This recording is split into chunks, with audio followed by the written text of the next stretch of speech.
Good morning, everybody.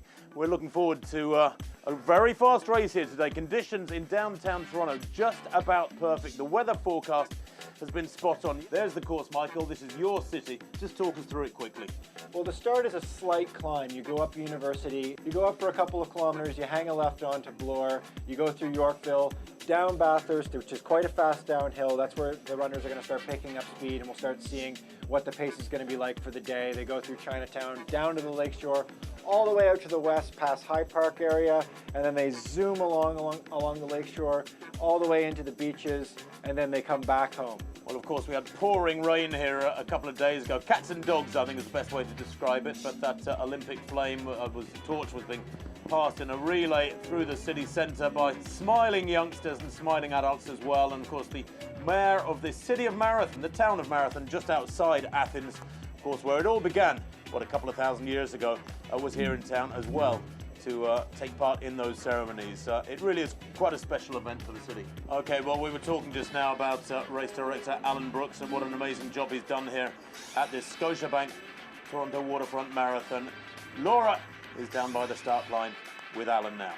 Thanks, guys. Hi, I'm Laura De Silva, and you're joining us here live at the 2013 Scotiabank Toronto Waterfront Marathon, as over 25,000 participants are preparing themselves both physically and mentally for the long 42.2 kilometer journey ahead of them. We've got over 150,000 spectators here to cheer on the runners, and they're cheering for another good reason. Over 180 charities will be benefiting from the money raised from today's event. This marathon shows off all of the diverse neighborhoods, the amazing athletes, and the endless spirit Toronto has to offer. So stick with us as we join these runners on their journey towards the finish line. And I'm here now with Alan Brooks, the race director. Alan, today is your big day. How are you feeling about how everything's come together? Oh, we're so pumped here, Laura. As you said, there's a palpable energy, human energy here. So many people. We've got some really exciting racing to look forward to up front today. Canadian Olympians like Eric Gillis, Rob Watson, who was at the World Championships, Krista Duchenne, Lanny Marchand, Ludmila Korchaguina, and they'll be going up against some of the best athletes in the world. So if you're out along the lakeshore, you're out in the beaches, you'll be able to see some fantastic head-to-head competition.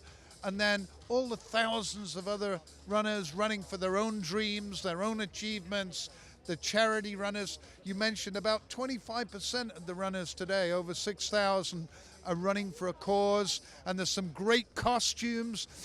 We have Greg Dunn. Last year he ran as Giant Pumpkin, seasonal, but this year the CN Tower, and we've got Paul Stachuk trying to set a Guinness World Record for the fastest marathon in a full lacrosse kit.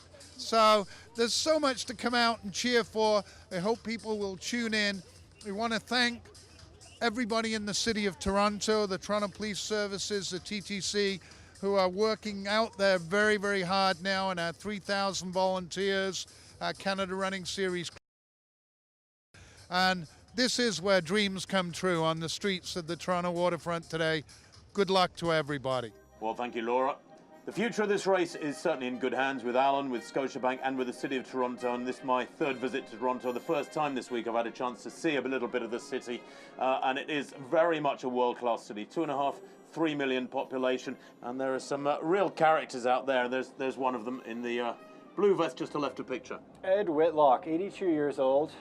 He's set over a dozen world records in his age group. He's the oldest man to ever crack 3 hours in a marathon. That he did when he was in his early 70s. Now at 82, he's looking to go after his age group world record once again. I believe he said if he feels up for it, he's going to try to get into the 320s today. Ed said he had a little bit of a cold the last couple of weeks, that he's been having a tough time shedding. But he's always a great runner. I think he might be the most famous runner in Canada when it all comes down to it. He's a huge inspiration for hundreds of thousands, millions of people around the world. The defending champion in the men's race, Sali Waga of Ethiopia, the 29-year-old, he is running. has a best of 2 hours, 8 minutes and 19 seconds. Last year it was a tough day for racing. He finished in just outside 2:10, but he did win. There are 3 men here quicker than Waga, though indeed the fastest, Teresa Chimza, is a 2:05 man, 2 hours, 5 minutes. That was in Dubai last year. And Henry Sugut is there as well, very much on top of his game at the moment, man who won the Vienna Marathon for the 3rd time last year. And he's run a 2:06, 2:06.58, Henry Sugut. So we're expecting very quick racing up front, and a halfway time of around 63 minutes, 63 and a half minutes for the men. Canada's biggest city, the biggest day of running in Canada every year, about to get underway in serious fashion with some 5,000 athletes lined up behind the elite. There 42 kilometers of racing lie ahead of them, 26.2 miles. It's a long way, and sometimes my heart goes out to those athletes who take 4, 5, 6 hours to do it. That's in its own way is tougher than being out there for 2 hours 10 or 2 hours 30. And away they go. We're underway for this 2013 edition of the Scotiabank Toronto Waterfront Marathon, and I'm sure we'll see the pacemakers ease to the front very quickly. Good crowds at the start there, and they will be stretched out around the route, this quick route here in Toronto. Of course, the men will ease away very quickly from the women. And I think it's so important that these guys have some competition in the second half with each other to push each other to a faster pace. You're not going to see the Canadian soil record go down or the course record here unless there's at least 2 guys in this field that are going to contend with each other in the last 10K. Well, the elite women moving along well, and actually the fact that they're running up a slight upslope now, very gentle upslope, it's almost indiscernible, suggests to me that this is good quality running. And we're just running here along Bloor Street. That's the ROM right there, the Royal Ontario Museum, a well-known institution here in Toronto. We're going through the middle of the pack here. Oh, there's the guy in the banana suit, David Hiddleston. Actually, I know David. David trains with our group. He did a 2:38 last week in Chicago. So he's a pretty fast runner. He's looking to break the world record in a banana suit. That was half a banana suit. He's been peeled or half peeled. And of course, the race does start in waves, Michael. Such are the numbers. It's grown to that size, and you know the wave is the smarter way to go for a race that's going to grow to say 20, 25,000 people. That way you don't have any huge problems. Several years ago, they did have an issue where it was tough to get across the start line for the middle and center and back of the packers, and there were some complaints about that, and the race organizers did address that, and now it works well for everybody, and it gives the recreational runner an opportunity to stand at the start line and go when the gun goes, instead of the long shuffle you get in Chicago, for example. Even though they do 2 waves there with 40,000 people, you're going to get the long shuffle towards the start line. Yeah, and I mean, they've been doing waves in Berlin for a number of years, for example. Of course, Berlin's one of the really big races, 40,000 starters, but it does enable every group of athletes to experience that real buzz with the music booming and the build-up and the nerves. But here we are back to that elite women's pack, and of course, Sarah Kiptu has eased back on the throttle, and either that or they've accelerated and caught her up, but she's now very much back in the pack there. 15 minutes on the clock. They should be approaching 5K. And they're going through that sub 2:07 pace right there. Yeah, I just saw the K marker there. This is the first fueling station. Interesting to see what the guys do here. Some guys opt for just a little bit of water if their mouth's dry. Other guys, like the pacer in the front here, have grabbed their fuel and are working the fuel strategy right from the beginning. They have a fuel station with their own special fuel that they've selected themselves, something they use in training, something they know is going to work with their stomach, and they get the tables every 5 kilometers. Well, the ladies are approaching that point as well. 3:24 per kilometre is their target. They should be getting to 5K in around 17 minutes. So they're about a minute and a half away from it at the moment. Well, we've seen that second wave head off from the start line down here near City Hall. A more sedate pace, of course, for many hundreds of the athletes in that second wave, just keen to get their race done rather than at any particular time target. We mustn't forget either that the half marathon runners are starting there as well with the marathon runners. I think 12,000 in the half marathon. There's Eric Gillis. Now, first time we've seen the Canadian #1 that's taking part place in this race. His training partner, Reed Coulsat, doing a half marathon next week, recovering from a broken shoulder bone when he fell off his bike back in the summer. Now, interesting to see that Gillis there to the right of picture in the white has got the arm warmers on. But Eric Gillis, of course, a very, very genial guy and somebody we caught up with earlier on in the week. And here comes Eric Gillis. Can he make 2:11.29? Crosses the line there. He's made it by the looks of things by about a second. It couldn't have been tighter. Hi, I'm Eric Gillis, professional marathoner and Canadian Olympian. So this will be my third time racing the Scotiabank Toronto Waterfront Marathon, and I've had two really great experiences. 2011, I made the Olympic standard by 1 second in Toronto. All right, number 4, guys. Here's a good one to stay on it. It's just work, Reed. Nick's working hard. 3, 2, 1. Right off the line, push it hard, guys. Let's go.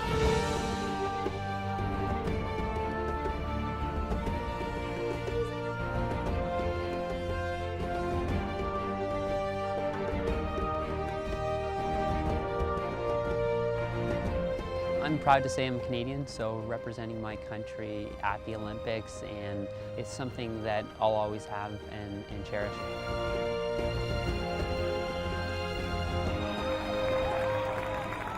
Toronto's a good course. It's a flat, fast course. They bring in amazing fields, so it makes me hungry to get online and see how many people I can beat. Canadian record of 2:10.09 has been around for a long time. You know, I get the feeling from Canadians, they want it to be broken, so I would like to be the person to do it. And if it's not me, it's going to be someone soon. Racing Toronto, to see those people and the enthusiasm to participate in a race that I'm doing as a full-time job, I just, you know, I would not want to be out there doing that by myself. So it's great to be on the line with that many people. Fascinating seeing them both in those vests, Michael, which have real significance. He and Rob Watson, those white vests with the red hoops across the chest and, of course, the maple leaf. Yeah, New Balance decided that they were going to do a commemorative singlet that emulated Jerome Drayton's singlet from 1975 when he set the Canadian record of 2:10.09. I think it's a pretty sharp-looking singlet. I think it's a really cool homage to Drayton. Well, Kenneth Mungara has the course record here. Mungara not running today, having won this race 4 times, no less. But Eric Gillis is here, the 33-year-old Canadian who is from Antigonish in Nova Scotia, where he went to college. And Gillis, a man who's very proud of his roots, he said, make sure you mention that town and they'll all love you back there in Nova Scotia, so I'll be popping by for a beer sometime, folks. Well, here's the elite women, 25 minutes on the clock. They're looking for that. The next important split for them will be a 10K split. And course record, well, 2:23, around there. They should be going through 10K in around 33:50, something like that. So they're a couple of kilometers or more away from that just yet. But it's always so helpful when you're in a pack like this, you know, from training as well as racing. If you're tucked into a group, so much of the psychological burden and the physical burden, to some degree, is taken away. Absolutely. The smarter runners in this group will sit in the back or tuck themselves right in the middle if they're comfortable with that. Some of the track runners will be more comfortable with being tucked in the middle of the group because they're used to that. But it's nice to sit in the back, let someone else do the work. I mean, that's why the pacers are there. The pacers are there to do that work for you. Really, you should turn your brain off certainly the first half. Well, Flomina Chayach is very much amongst the favourites. The Kenyan 31-year-old who won Vienna in April this year in 2:24. The Kenyan is in that lead group at the moment. She's had a marvellous 2013 season, has Chayach, winning the Ostia half marathon down near Rome in 67 minutes, 67:39. Back in March, that was a PR, and then 6 weeks later, won the Vienna Marathon. She didn't just win it, she won it by more than 7 minutes, did Chayach, with that 2:24 clocking. That implies there's a lot more good running in her legs yet. I think a lot of the way these athletes improve when they do make big jumps is about their attitude. They get into a good training group where the whole philosophy and approach to the workload that marathon runners have to take on is different. I was reading a really interesting interview with Mo Farah a few weeks back where he was saying that when he joined Alberto Salazar in the USA and left the UK, which is a big jump, had to take his wife, his family with him, he said that he realized just how much more work he had to do, and he said that was also improved, that awareness was improved by going to Kenya and seeing how the Kenyans lived, and he realized that he was doing so much surplus stuff, so much surplus activity that was taking away from his recovery every day, and he adopted pretty much an East African lifestyle of dedication towards the cause, which is eating, running and sleeping, and not much else. Yeah, these runners live a very Spartan lifestyle, at least the better ones do, where you don't cloud your life with too much outside stresses. Very different than your recreational runner that has to go to a job 9 to 5. This is their job. Well, they're now approaching the 10-kilometer split. We're looking here for, if they're on race record schedule, around 30 minutes 20. They should be within about 30 seconds of the 10K split. Pretty exposed here, Mike, on this part of the course. Thank goodness there is not much wind about. Yeah, they're running now in the lakeshore area, and they're heading out, so there will be a little bit of a headwind, and we will get to see it. Take a look at the banners there. They're not moving too badly. There's a little bit of wind catching them. Beautiful sunlight. It's a gorgeous morning out there. Some really great pictures here. Well, I got them at 10K there in about 29:58, and that is flying. They really are shifting here through these early miles in Toronto. And if we just go to our charts and look at what 10K in that sort of time means, well, they're on schedule here for something around 2:07 flat with a 10K in 29:58. That is my unofficial clocking, by the way, but I think this is right where they need to be. They definitely don't want it to have gone out in a slower pace. There's a huge payday for setting the course record of $35,000 extra dollars, which, you know, as you were telling me the other night, goes a really long way in Kenya. Here's that lead women's group, 32 minutes on the clock for them.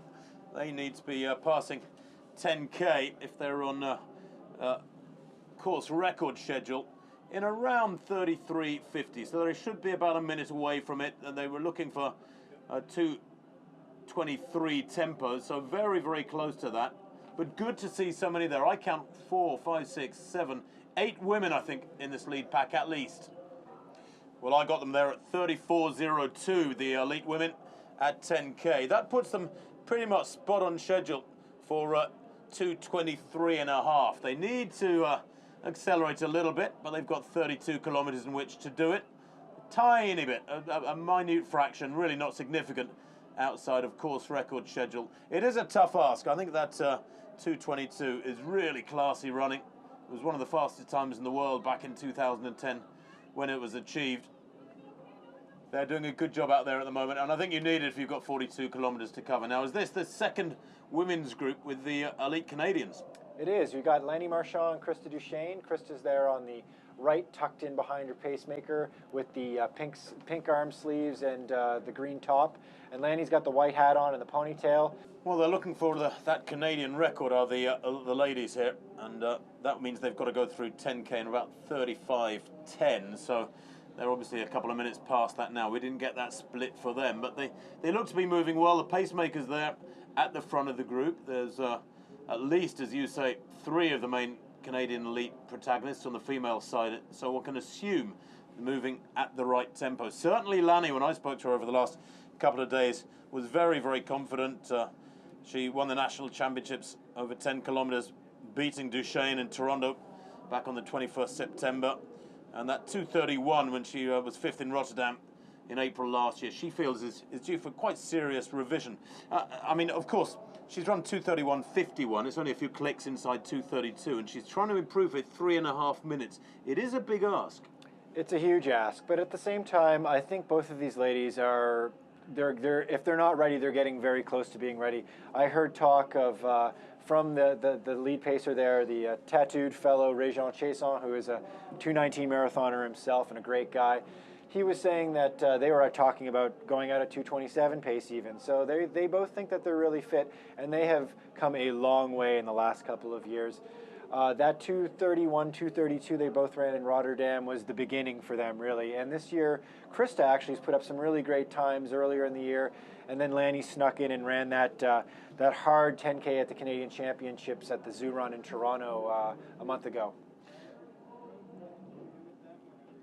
Well, they're both fascinating athletes, of course. Lanny Marchand is an attorney at law, and is based in Chattanooga. Just moved to Chattanooga recently, in recent months, I think. And Krista Duchesne has got 3 kids, aged 7, 5, and 2, putting in, 100 miles a week when you've got 3 kids of that age. She was saying how much $1,000 per year, that's $28,000 bonus should she win, be the first Canadian across the line and break that Canadian record, how big a help it would be. And we had a chance to catch up with both the ladies earlier on. I'm Krista Duchesne. I'm a mom of 3 and marathoner, and I live in Brantford. My name is Laney Marchant. I'm a criminal defense attorney. I live in Chattanooga, Tennessee, and I'm a marathon runner as well. It's nerve-wracking going to a big marathon to try and run a big time and also meet somebody who you're supposed to keep pace with and room with and hope that you can be friends with. And for us it worked out, and we get along really well, and we communicate back and forth when we're not at races together and touch base and see how training's going. It's like having another pacer right beside you that wants it as bad as you. So it just only makes you want to run faster. And like Lanny said, when there's days that it's not going so well, you're thinking of that other person who's out there pounding the road, so you get out there and do the same thing. It's awesome having somebody beside you who, Krista put it perfectly, they're similar to a pacer, but at the end of the day, like, she's working just as hard as I am to run at that pace, and we're keeping each other honest. And I don't ever want to beat anybody, and especially Krista, if she's having an off day. Like, if she beats me, she wants to beat me when I'm at my best, and when I beat her, I want to beat her when she's at her best. Well, the funny thing is, we only met for the first time a year ago, and I don't know how many races we've done since then, but it was in Rotterdam. We were both taking a shot at the Olympic standard, and it was a pretty easy connection from the beginning. Like, my family's here, my family's from Ontario, my family will be here watching the race, and to have it as a local Canadian race and have this caliber that Canadian women marathoners can compete in it and go after a record time that Sylvia had to go elsewhere to look forward to get that caliber of competition. And Alan's developed it and brought it right to us in our backyard, so it's pretty awesome. Well, 2 delightful ladies there from the Canadian elite, just chatting away just about this Scotiabank Toronto Waterfront Marathon, which is now 42 minutes old. And this is the second elite pack for the ladies, with both Lanny Marchant and Krista Duchesne in there. And Ludmila Korchagina is in there too. 42 years old, Korchagina. She changed from Russian nationality to Canadian back in December 2004. And she is so experienced. I counted at least 27 marathons on her card. Well, there's a lot of atmosphere out on the course. There are groups of spectators dotted around the place. One lady who's out there for us is Melissa Schenk, not with a weather report this time, just to give us an idea of what it's like. Melissa. Thank you, Mike. Thank you, Tim. Hello, everyone. Wow, what a day out here for the Scotiabank Toronto Waterfront Marathon. You can see the energy is just alive. Now we're at the 7.5 mark. We have runners actually on both sides of us. The elite just passed by, so they're flying through. And as you can see, people are just alive. And unbelievable energy coming from both the runners and from the cheering stations all around me. And behind me, I'm sure you can hear the drums, you can hear the bells, you can hear the whistles, you can hear the cheers. We've got a sea of red t-shirts out here. Everyone out here in the red t-shirts is at the Toronto neighborhood centers. So many charities today, and so many people running for charities. I believe there's over 180 charities in total, or 182, somewhere in around there, but there is a lot. And a lot of people out here, a sea of colors, and just, I cannot believe the energy and what it takes to run through. We've got Batman and Robin. I mean, you never know who you're going to see running through the streets here today for such a great cause. So I'm going to throw it for now back to you in the studio, Tim and Mike. Thank you, Melissa. Well, I think if there's that much energy out there, you'd put the mic down and get running yourself, probably. But Batman and Robin out there, I thought they were superpowered. They're not so close to the front right now, are they? I guess not. Well, these are the men with, just over the hour on the clock, 60 minutes and 30 seconds on the clock as they pass through downtown, the lakeshore on their right, of course, some sizable boats out there. But approaching halfway, and we're hoping they hit halfway here in around 63 minutes. That would be spectacular. It would produce a course record by almost 2 minutes if they were able to maintain it. But the really good thing is that, you've still got that group, 10 or 12 strong, shifting along. Well, this is the elite women, and they are moving quickly, approaching halfway. There it is, the halfway point for the women, 71.48 unofficially. My eyes sometimes lie at my age, but that's near as anything, 71.48. And Michael, that is absolutely perfect. That's right around 2:23.5 pace. They're just above the record, but that's a good place to be if you're one of these elite runners. They typically like to go for that even or slight negative split, and with that large group, you could see a slight negative split be produced in the last 10K of the race. Well, there's an awful lot of administration goes on behind the scenes at races like this, and one of those administrators, if you want to call them that, is Mike the sign guy, and we caught up with him. You know, being out on the course at the Scotiabank Toronto Waterfront Marathon and making these whimsical signs has really made me look forward and circle that date, and people have come to expect me to be there and recognize me. I'm my college check, and over the last little while I've traded in my running shoes for a marker and Bristol board. So coming out on the course that day is really not just about just standing around, and when you see that look in their eyes and they're smiling at you and they know that they're there and they're thanking you for being on the course that morning, it validates all the hard effort and the sacrifices they've had to make to train for that course. This, I think, is the one that's nearest and dearest to my heart. I had, at the time, my girlfriend was running a half marathon, and wanted to let her know who her #1 fan is. And I think it was quite clear who that was, this guy right here. As a runner, to have a partner who supports the community and goes out and supports what people are doing and lets them know that all that time away from their family and the hard work that they've put in is being acknowledged by somebody. So I'm really proud of him. I think it's great what he does. So this is the time that I stood at the top of a hill on a course, dressed up as Superman. And as you can see, it says, "You're my hero," and that really struck a chord with the runners that went out of their way to high-five me and thank me for being on the course. I remember this one runner about 2 years ago, older woman, started walking along the course, and she wasn't, halfway done the race. And I walked up beside her and literally put my arm around her and said, "I didn't come out to watch you walk." And she smiled and started running again.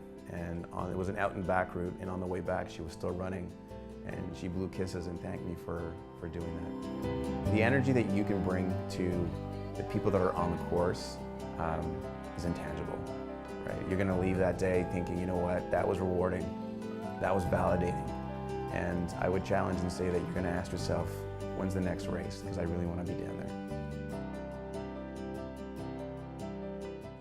Thanks, Mike. Thanks, Tim. Hey, guess what, everybody? I found him. It is the one, the only. It is Mike, the sign guy. He's been out here. Look at this. Now, I love every year you can find him in a different costume. This year, you're dressed as a bear. He's got his sign ready for me yet. What's on the other side? I know you want me. Mike, how you doing? Fantastic. Beautiful day. Runners got smiles on their faces. They're going out. They're pushing hard. They're sweating. What more can you ask for? Absolutely. You told me that you've run this marathon how many times? Half marathon. I've done it about 3 times. I think it was time for me to hang up my shoes and come out and support the runners that have worked hard to do this. So this is really cool, though, because I don't think there are very many people that have been on both sides as a racer and as also part of the cheering station. We'll say you're your own cheering station, the one and only. Why not have fun with it, right? I mean, I could sleep in, I could, wipe the tiredness out of my eyes, but you know what? Let's come down here, let's support the hard effort, the training that these folks have done, been away from their family and their friends for months now, and I mean, let's come out, beautiful day, beautiful city. It started off a little brisk, and slowly the sun came up, warmed things up, and you can see people are starting to peel off layers, and they're just having a great time. And look at the faces around here. I mean, people are just laughing, high-fiving. They're talking to people that they've just met on the course, and this is what running's all about. It's about community. Well, look for Mike the sign guy. As you can see, again, don't forget, check out on Twitter, #STWM. You'll find lots of pictures, lots of tweets going on, lots of activity out here with Mike and everybody else cheering on all of the amazing runners. See me at the gates. That's where I'll be. That's where we are, at the gates at the 17-kilometer mark. Absolutely. Great. I'll throw it back to you. Thanks, Mike. Thanks, Tim. Here's that lead men's group. And Chimsa, again, is the one who looks most up for it. He's almost alongside the pacemakers here, the Ethiopian, who's very much amongst the favourites here today. The man who ran 2:05 last year. He's had a couple of wins amongst his 10 marathons, a win in Dago in 2010 in 2:08, and then in Prague last year, which was a 2:06 run. So Chimsa, full of confidence, and at the moment with what, 1 hour 22 on the clock, looking very, very good indeed. There is Ed Whitlock. Looks like his day's going well. Yeah, he's one of the smoothest runners you're going to see. He's got this smooth stride. He's 82 years old. He's originally from England, and he's now at 82 going for an age record. He's told me he wants to run somewhere in the 3:20s today for the marathon. He does the full marathon here in Toronto every fall. He's the oldest man to crack a 3-hour marathon, which he did in his mid-70s here in Toronto several years ago. So here's a man that's over 80 years old, that's got more than 15 records, and he just continues to set records every year. We were, what is going on? And it was Ed Whitlock coming across the finish line, and he didn't even look tired. I decided to do my first marathon. At that time, I was told I was too old, and I said no. Ed Whitlock, 72. I heard that he does his runs are 30 kilometers a day through a cemetery. Ed Whitlock invented the cane to slow down his competition. I consider Ed a superhuman. I think he's a hero to everybody that runs that marathon.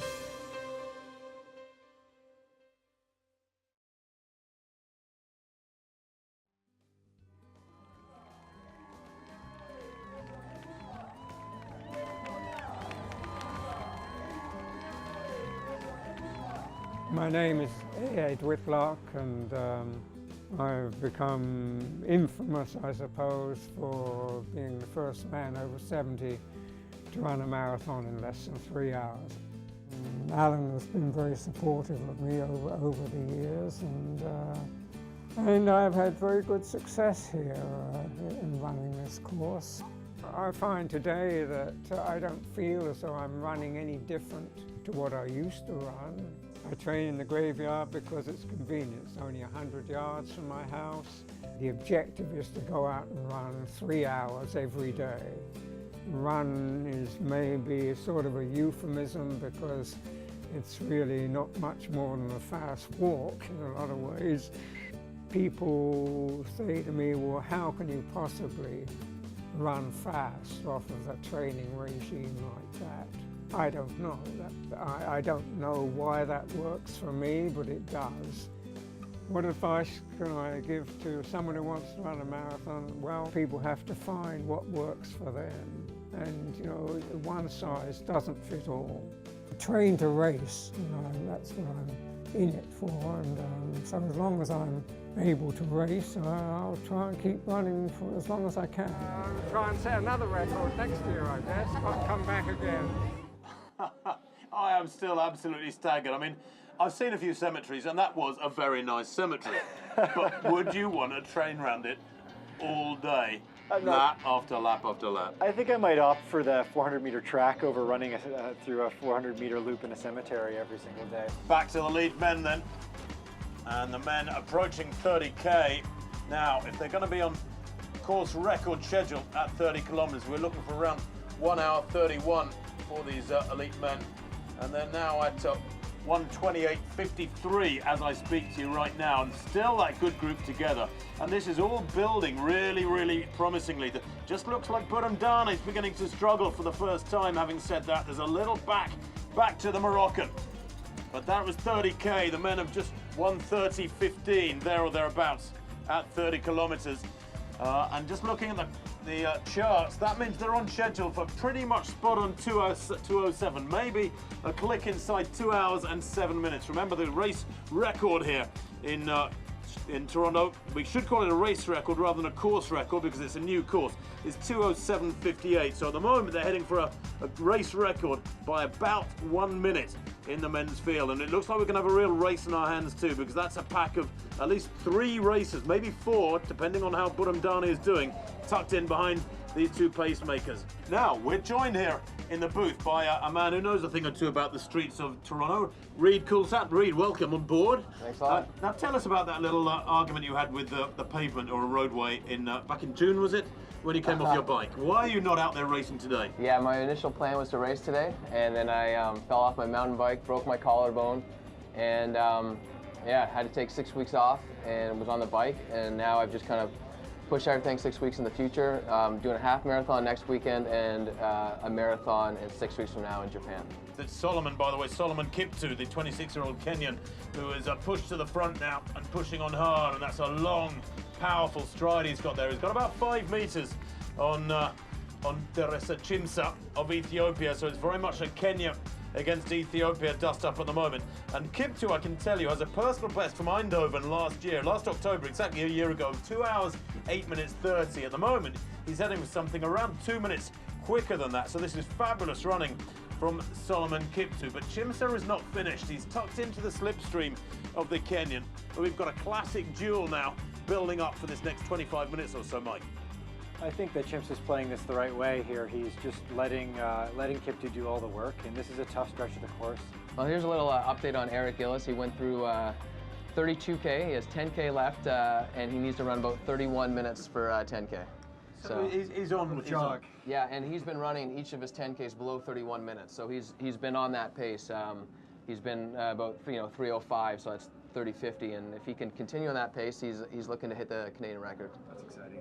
Okay, Teresa Chimsa now has taken the lead from Solomon Kiptoo, and this looks like a significant surge as well. Maybe he was fooling us, fooling Kiptoo as well, but Teresa Chimsa of Ethiopia, the 26-year-old, leads now with, about 20 minutes of running to come here in Toronto. And we actually had a chance to catch up with the Ethiopian before the race. ስሜ አትሌት ጤኔሳ ጭምሳ ይባላሉ። የመጣሁት ከኢትዮጵያ ነው።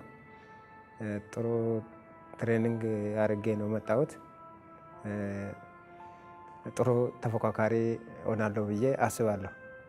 ውድድሩ ላይ የሚወስነው አየር ሁኔታ ነው። አየር ሁኔታ ጥሩ ከሆነ እና አብረ ተፎካክረን የምንሮጠው ልጆች በጥሩ ሁኔታ የሚሄዱ ከሆነ ጥሩ ተፎካካሪ ሆነን ጥሩ ሰዓት መሮጥ ነው የምንፈልገው ማለት። ስለ ሰዓቱ እንዳልኩ ጥሩ ተፎካካሪ ሆነን የምንሄድ ከሆነ እስከ 2:07 2:06 መሮጥ ፍላጎቴ ነው። Well, the Scotiabank Toronto Waterfront Marathon here in 2013. If you have just joined us in the last few minutes, welcome to live coverage of this race on this glorious Sunday morning in Toronto, where we're reaching the latter stages now of the elite race. Teresa Chimsa leads. That was him being interviewed just now. He said, if I'm going well, I'll be happy, and he is going well. He said, if the weather's good, I'll be happy, and the weather is very good in Toronto, and he said, I'm hoping to run 2:07. His personal best is 2:05. Well, it looks like he is going to run under 2:07. Now, in second place, Solomon Kiptoo, digging deep. The gap's about 20 meters. This is one of the uphills. Reid, is this a tough one? This is the big hill. This is the one that has always put the pain in my legs.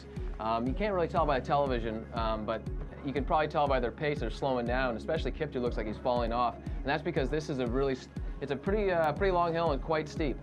And once they get over this, though, it's downhill and flat for the rest of the way, but lots of turns. Well, there is the card of Teresa Chimsa. From Kore Ida in Ethiopia, the 27-year-old. He's run under 2:08 in 5 times in the past 3 years and represented Ethiopia at the World Half Marathon Championships in Kavana, Bulgaria. Well, somewhere behind him is last year's champion, Salih Waga, the Ethiopian, the defending champion. He, ironically, is a training partner of Teresa Chimsa. But Chimsa is the man who's come out of 2012 and entered 2013 in the best form, and here we are in October 2013, his very first race of the year. 2:03 on the clock. He keeps checking his watch. He knows exactly what's going on as he passes those kilometer markers.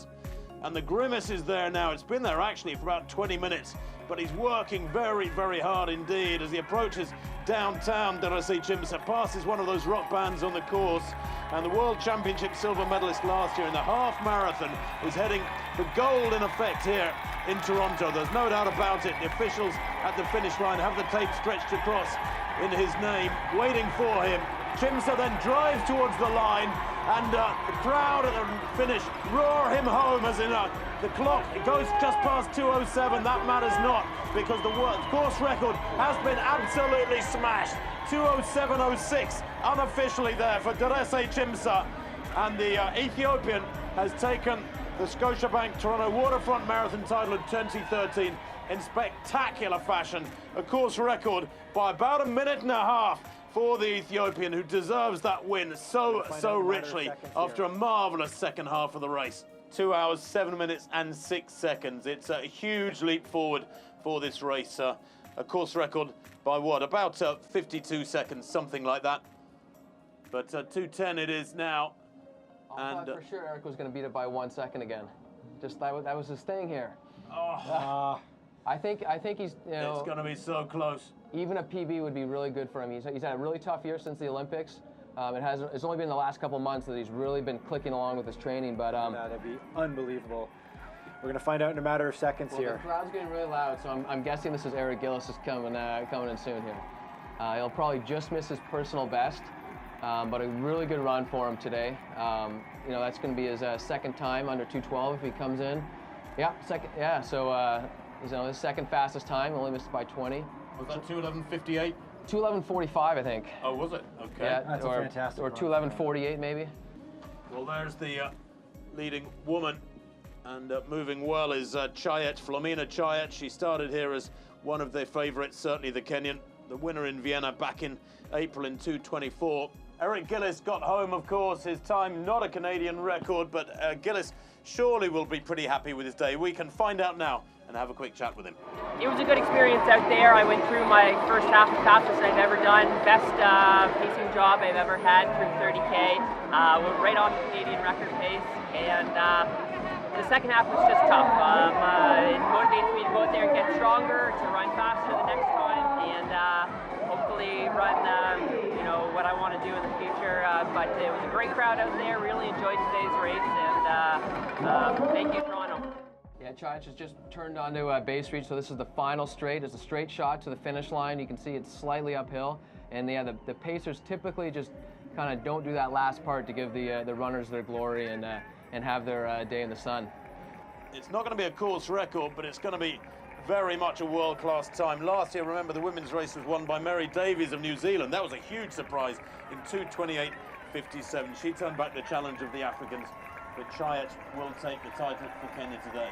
It has been a glorious day. This has been a world-class run, be very close to her personal best of 2:24.34. It's not going to be much outside that, so she's hit it right today. She's hit the nail on the head.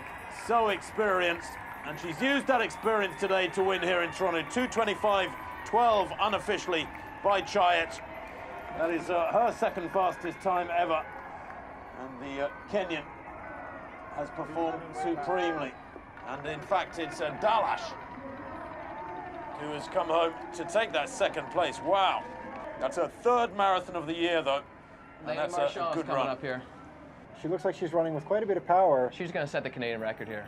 She is moving nicely. She's going to be about 2:28 She must be so excited flat. right now. This is a huge redemption for her. She had such a tough time in Moscow. She wanted to finish. She did it in over 3 hours. It really hurt her, I think, emotionally at the time, but she decided to come back. She was a late addition. Only a week ago she said officially that she was going to run, and now she's going to break the Canadian record in under 2:28. Wow. Unbelievable. 59 unofficially there. Remind us how old that record is again, Michael, because I'd love to hear those figures. 28 years old. Lenny Marchand was 1 year old when that record was set in 1985. And here's Krista Duchesne here. And she's a full-time attorney as well, you know, in Chattanooga.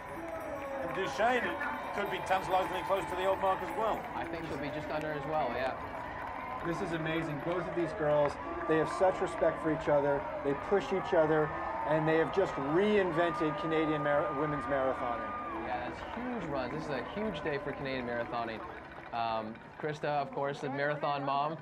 She's up early in the morning doing all of her workouts and working super hard, and yeah, best of friends and best of competitors. Wow, great day. I can tell you that they are genuinely really happy for each other right now.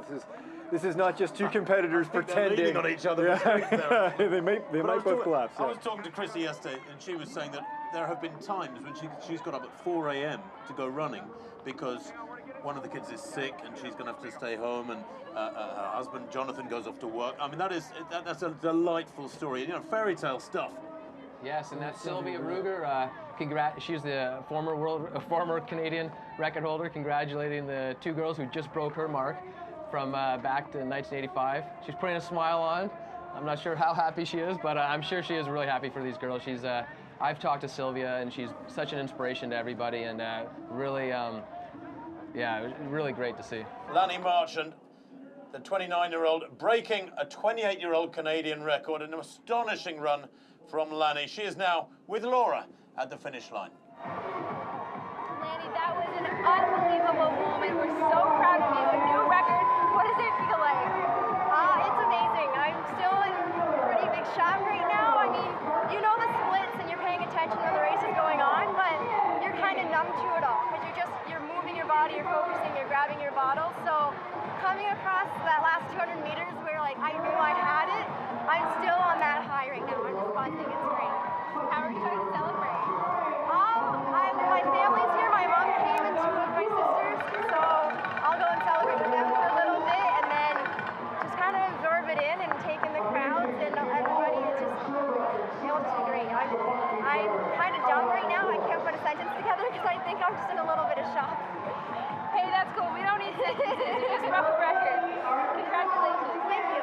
Smiles all the way there for Lanny Marchant after that fabulous Canadian record. And a pretty big payday too. And for Osaka-san, well, maybe a shade of disappointment with this run here today, Michael, but I'll tell you what, he is still moving well, and you know, you can't need to ask any more than that. People are not machines. I think it's very easy to forget that these are human beings out there. You know, they're mortals. And this guy's a 64-year-old mortal. I was going to say, especially for a 64-year-old.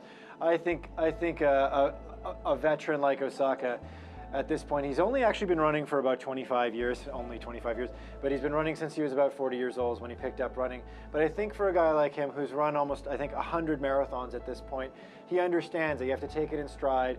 But in this case, you know, Osaka, he'll take the experience of coming to Toronto, of running on this course, of what was otherwise a really nice day for racing, and also, of course, meeting Ed Whitlock. He said he was going to spend a lot of time asking Ed a lot of questions about how he can become the next great 80 plus, 70 plus runner, and how he's going to take that and bring that back to Japan.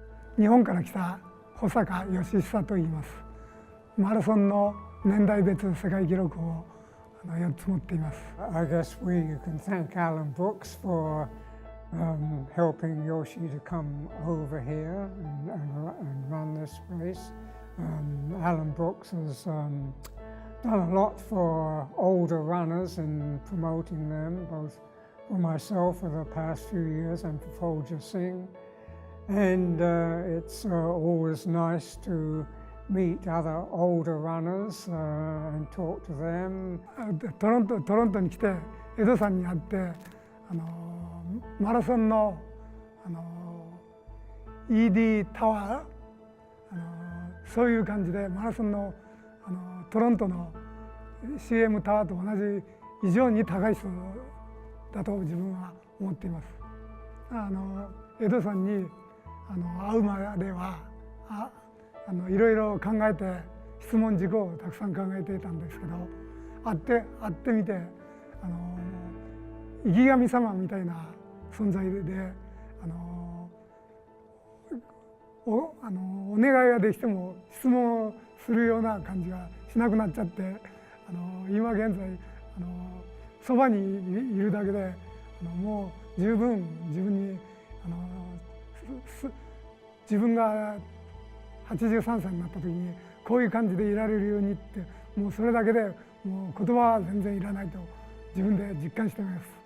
I hope that Yoshi will have a long and successful future career, building on his fabulous times that he's already done.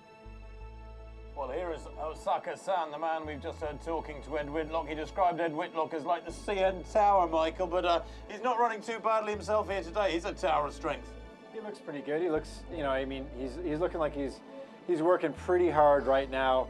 But I mean, like, look, he's 64 years old. The guy looks like he's 21, you know, and he's almost to the end of his race. He should be pretty happy with this one. We're sitting at around 2:43 right now, and he was saying he wanted to get into the 2:42s because I believe that is the record for his age. A tough record. 2:42 for a 64-year-old is unbelievable. And but he does 5 marathons a year, he told me, and he keys up for one a year. This is the one he keyed up for. It's 5 a year is tough at that age. Well, Yoshihisa Osaka of Japan, then the 64-year-old comes home just being outsprinted by Michael's teammate, 2:50, just outside 2:50 his time there. Fabulous run for the man who does 30 kilometers a day. That's around, what, 18 miles? Something like that. And he's still smiling, even though many of those last few kilometers were in glorious isolation, the glorious isolation of a distance runner that so many have to get used to. Here is Ed now, still moving along. He's got a nice, steady rhythm. The stride length isn't as long as it was when we last saw him properly, which was, an hour and a half ago, I guess. But I think we can forgive him that. I'm just impressed. I'm impressed that he isn't. He doesn't seem to ever walk in a race. It must be so tempting, especially when you're not having the best day, and you know when you're motivated to run something like a record or a personal best time, and once that goes out the window and it really goes south, it's so hard to keep going, especially in this distance, especially in that last 7 or 8K. It's just such a grind, and it's really impressive that he's able to keep moving, and he's kept this same stride going for the last number of minutes now, and it's not as fast, I'm sure, as he'd like to be running, but it's still a nice steady stride. It's bringing him home to the finish line here. He's just a couple hundred feet away. Probably 90% of the Western world can only dream of this sort of achievement, and certainly nowhere near the age of 82. Here he comes. Look at the clock, just inside 3 hours, 42 minutes at the age of 82. Quite staggering stuff, almost literally, certainly for many of the people around him, but no stagger from Ed Whitlock. He is composed as ever, smiling as always. It's great to see a smile on his face at the end of that run. I'm sure it's not exactly what he came out to do today, but it's really great to see that he's feeling so positive about it. I'm going to Ed Whitlock now. So many people are waiting to see you cross the finish line. Tell us about your race today. Life got very difficult towards the end. I was really just tottering along in the last few kilometers. So I kind of feel the effects of a cold that I picked up a couple of weeks ago, and it hasn't completely gone away. And I guess it hurt me towards the end.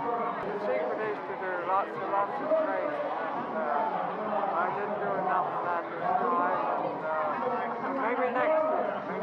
I'll do better. He's such an inspiring figure in the Canadian running scene. It's great to see that he's positive about his race today and happy with what he achieved. And in fact, we're actually going to go out onto the course and chat with somebody who's involved in the charities.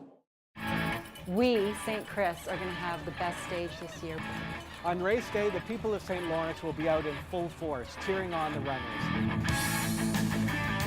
Hi, I'm Steve Loudon, and I'm president of the St. Lawrence Neighborhood Association. We're here at Hank's Cafe, which is the hub for our neighborhood fundraising activities.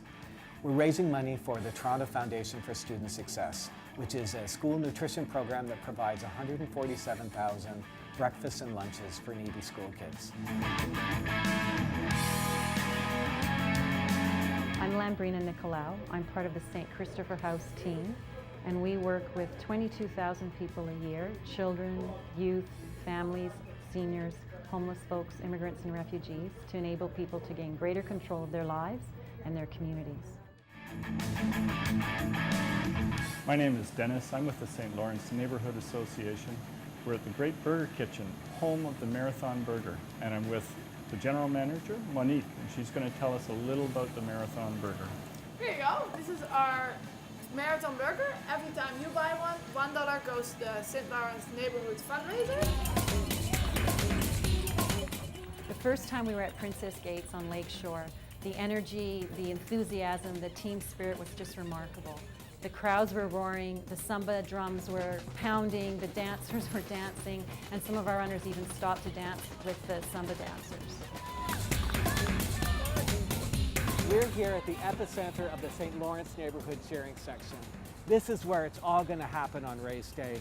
We're going to have flags, we're going to have people out in full force cheering, we're going to have bands. We can't wait for race day when the runners are going to be coming to our neighborhood and we can show them what a fantastic place we live in. Woo!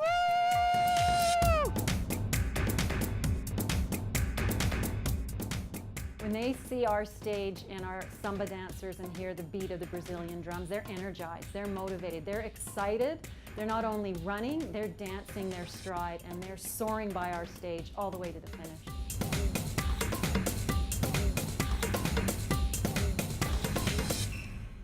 Well, it is happening, folks. Look behind me here. You can see the 41-kilometer mark. That means that these runners have 1.2 kilometers left. They are in the home stretch, and we've got the cheering stations just around us, as you can see, from the start to the finish. I think one of the sounds of the day, if you can hear it in behind me, is the cowbell. Cowbell has been everywhere around here in the running course today. We have so many people just flying by us here.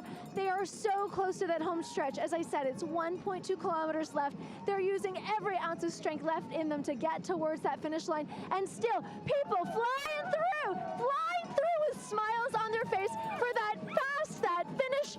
Great job, 1.2 left. I'm throwing it back to the guys, back to Mike and Tim in the studio. It is alive and exciting out here on the course today.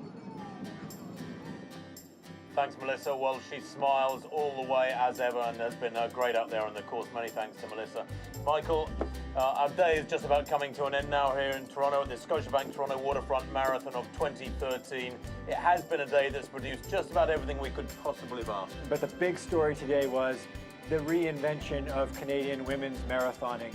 And both Krista Duchesne and Lanny Marchand breaking that record, with Lanny Marchand going into a 2:27.59, and that's the new number for the next generation of Canadian female runners. But the men's race was a great race. You know, Eric will have mixed feelings, I suspect, about his run. But you look at Teresa Chimsa, the caliber of that run. He's pushed the course record down to 2:07.06, 2 hours, 7 minutes and 6 seconds.